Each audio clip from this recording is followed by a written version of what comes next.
அனைவருக்கும் வணக்கம். இந்த வீடியோவில் நம்ம என்ன பார்க்க போறோம்னா கான்டூர் இன்டகிரேஷன் டைப் 3ல இருந்து ஒரு எக்ஸாம்பிள் பார்ப்போம். சரிங்களா? So by definition of Cauchy residue theorem, Cauchy residue theorem என்ன சொல்லுதுன்னு கேட்டிங்கன்னா, integral over -∞ to +∞ f of x dx இருந்துச்சுன்னா இது எப்படி மாற்றி எழுதலான்னு கேட்டிங்கன்னா, integral over -r to +r f of x dx plus integral over upper half of the closed semi circle f of x dxன்னு பிரித்து எழுதிக்கலான்னு சொல்லி தியரத்தோட ஸ்டேட்மெண்ட் சொல்லுது. சப்போஸ் வேன் ரேடியஸோட வேல்யூ இன்ஃபினிட்டி நோக்கி போச்சு அப்படின்னா integral over -r to +r f of x dx ஓட வேல்யூ 0 ஆயிடும். அப்போ இந்த வேல்யூ தூக்கி ப்ரீவியஸ் ஈக்குவேஷன் அப்ளை பண்ணால் நமக்கு என்ன கிடைக்குன்னு பார்த்தீங்கன்னா, integral over -∞ to +∞ f of x dx ஓட value integral over closed region upper half of the semi circle f of z dz கிடைக்கும். இதனோட வேல்யூ காச்சி ரெசிடியூ தியரத்துப்படி பார்த்தீங்கன்னா 2πi into sum of residues of f of z கிடைக்கும். 2πi into sum of residues of f of z கிடைக்கும். சரிங்களா? இப்போ நம்ம என்ன பண்ண போறோம்னா f of z கண்டுபிடிக்க போறோம். நம்மளுடைய f of z என்னன்னு பார்த்தா, let f of z, அதாவது சம்ல என்ன கொடுத்துருக்கோன்னு பார்த்தீங்கன்னா x² divided by x² plus a² whole power 2ன்னு கொடுத்துருக்கு. சரிங்களா? இப்போ நம்ம போல்ஸ் ஃபைன் பண்ணணும். ஸோ போல்ஸ் ஃபைன் பண்ணுறதுக்காக யூஸ் டினாமினேட்டர் ஈக்குவல் டு 0. அப்போ இங்கே டினாமினேட்டரில் என்ன இருக்குன்னு பார்த்தீங்கன்னா x² plus a² whole square equals to 0ன்னு கொடுத்துருக்கு. ஸோ பொதுவாகவே a² வேல்யூ 0வா இருந்துச்சு அப்படின்னா ஏவோட வேல்யூ 0 தான். ஆனால் எத்தனை டைம்? 2 டைம். அதான் ட்வைஸ்ன்னு சொல்லுவோம். இந்த ட்வைஸ் அப்படின்றது தான் இங்கே ஆர்டர் m. அப்போ mோட வேல்யூ என்னது? 2. அதாவது x² plus a² whole square equal to 0னா x² plus a² equal to 0. இல்லை இன்னும் மாற்றி எழுதுனா x² is equal to -a². அப்போ எக்ஸோட வேல்யூ என்ன ஆகும்? ப்ளஸ் ஆர் மைனஸ் கண்டிப்பாக வரும்.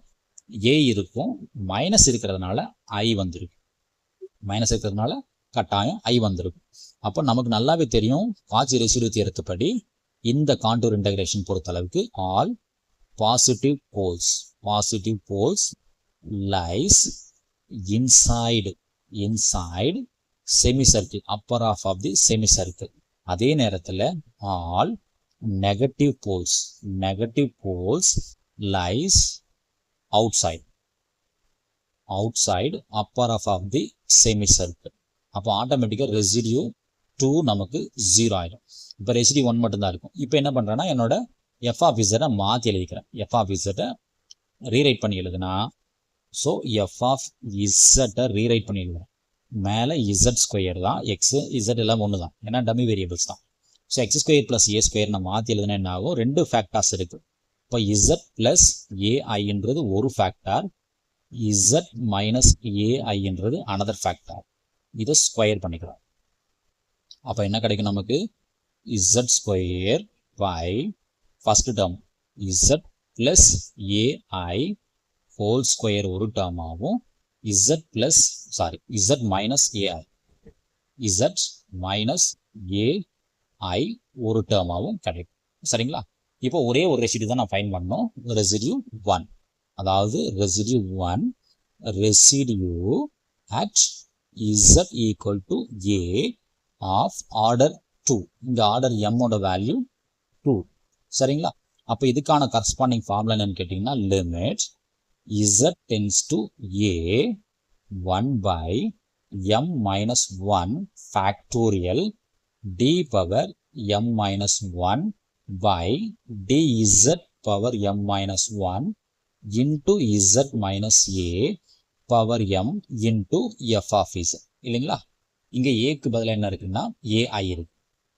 இந்த இடத்துல ஏக்கு பதிலாக என்ன இருக்கு? நம்ம கையில் ai இருக்கு. அப்போ limit z tends to a I 1 by m minus 1. m ஓட value 2. So 2 minus 1 factorial d power m ஓட value 2. So 2 minus 1 by dz power 2 minus 1 z minus a. a value என்னது a I. பவர் m ஓட value 2. f of z ஓட value z square by z plus ai whole square z minus ai whole square ரெண்டு term இருக்கு இல்லைங்களா? அப்போ z minus ai whole squareம் z minus ai whole square cut ஆகும். அப்போ கடைசி என்ன இருக்கு நமக்கு? Limit z tends to ai 1 by 2 minus 1ன்றது 1 factorial தான். அந்த 1 factorial 1 தான், போட்டாலும் சரி போடாட்டியும் சரி. இப்போ d by dz இருக்கும். இங்க என்ன இருக்குன்னு பார்த்தீங்கன்னா z square by z plus ai whole square இருக்கும் இல்லைங்களா? அப்போ இது வந்து நம்ம u by v மெத்தடில் டிஃப்ரென்ஷியேட் பண்ணணும். அதாவது derivative of u by v, அதுக்கான formula derivative of u by v க்கான ஃபார்முலா என்னன்னு கேட்டிங்கன்னா v into u dash minus u into v dash by v square. சரிங்களா? அப்போ மேலே இருக்கிறது யூன்னு எடுத்துக்கலாம், கீழே இருக்கிறது வின்னு எடுத்துக்கலாம். அப்போ இதை டிஃப்ரென்ஷியேட் பண்ண என்ன ஆகும்? Limit z tends to ai disturb பண்ணல. 1 ஃபேக்டோரியல்ன்றது 1 தான், போட்டாலும் சரி போடாட்டியும் சரி. இதை ரீவர்க் பண்ண என்ன ஆகும்? v denominator common z plus ai whole square denominator common. Numerator differentiate பண்ணால் 2z minus numerator common denominator differentiate பண்ணால் 2 times z plus ai. again z plus ai differentiate பண்ணா 1 plus 0, அது போட்டாலும் சரி போடாட்டியும் சரி. so whole divided by கீழே என்ன time இருந்தாலும் அப்படியே ஸ்கொயர் பண்ணணும். ஆல்ரெடி பவர் 2 இருக்கு, மறுபடியும் ஸ்கொயர் பண்ணா 4 ஆயிரும். இப்போ z plus ai இருக்கு.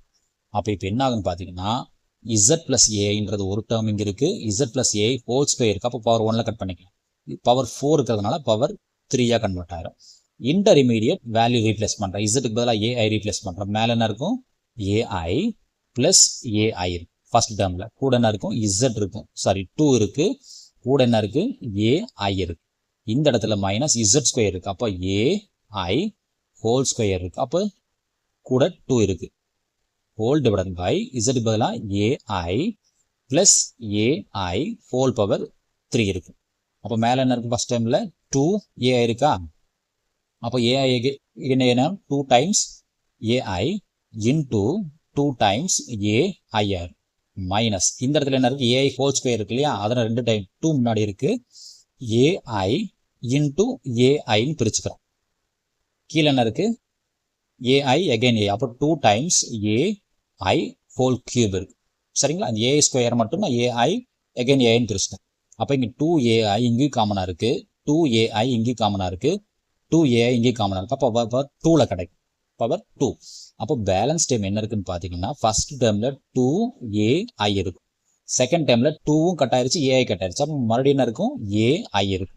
கீழே என்ன இருக்குன்னு பார்த்தீங்கன்னா 2 ஏஐ ஹோல் ஸ்கொயர் இருக்கு. சரிங்களா? இப்போ இது இன்னும் சிம்பிளை பண்ணால் 2 ஏஐலேருந்து ஒரு ஏஐ போச்சுன்னா வெறும் ஏஐ மட்டும்தான் இருக்கு. கீழே என்ன இருக்கும்? 2 ஸ்கொயர் எழுதிக்கலாம், 2 ஸ்கொயர் எழுதிக்கலாம், ஏஐ ஹோல் ஸ்கொயர் எழுதிக்கலாம் இல்லைங்களா? 2 தனியாகவும் ஏஐ தனியாக எழுதிக்கலாம். அப்போ ஏஐ பவர் 2வும் இந்த பவர் 1 கட் ஆகும். அப்போ கடைசியாக என்ன இருக்குது? 1/2 ஸ்கொயரோட வேல்யூ 4 இருக்கும், கூட ஏ இருக்கும், கூட ஐ இருக்கும். இது என்னதுன்னு கேட்டிங்கன்னா ஒரே ஒரு ரெசிடியூ தான், R1. ஸோ இப்போ நம்மளோட ஈக்குவேஷன் நம்பர் 1க்கு போகிறோம். ஈக்குவேஷன் நம்பர் 1ல் என்ன சொல்கிறோம் அப்படின்னு கேட்டிங்கன்னா integral over -∞ to +∞ f of x dx இருந்துச்சு அப்படின்னா அதோட answer 2πi into sum of residues of f of z இல்லைங்களா? 2πi sum of residues of f of z. அப்போ 2πi இங்கே ஒரே ஒரு ரெசிடியூ தான், அந்த ரெசிடியூக்கான வேல்யூ என்னது? 1/4ai இருக்கு, 1/4ai இருக்கு. அப்போ இந்த 2வும் 4 கட் பண்ணா 2 இருக்கும். இப்போ ஐயும் கட் ஆயிரும். அப்போ கடைசி என்ன இருக்கும்?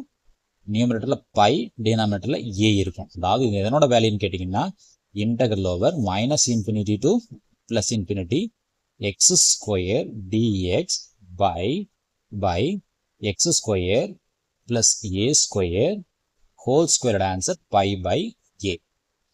நன்றி. மீண்டும் இன்னொரு வீடியோவில் பார்ப்போம். இந்த வீடியோ உங்களுக்கு பிடிச்சிருந்துச்சுன்னா லைக் பண்ணுங்க, என்னோட சேனலை மறக்காம சப்ஸ்கிரைப் பண்ணுங்க, உங்க ஃப்ரெண்ட்ஸுகளுக்கு இந்த வீடியோவை ஷேர் பண்ணுங்க. உங்களோட பாசிட்டிவ் சப்போர்ட் எங்களுக்கு நல்ல ஒரு எனர்ஜியா இருக்கும். தேங்க்யூ. மீண்டும் இன்னொரு வீடியோவில் பார்ப்போம்.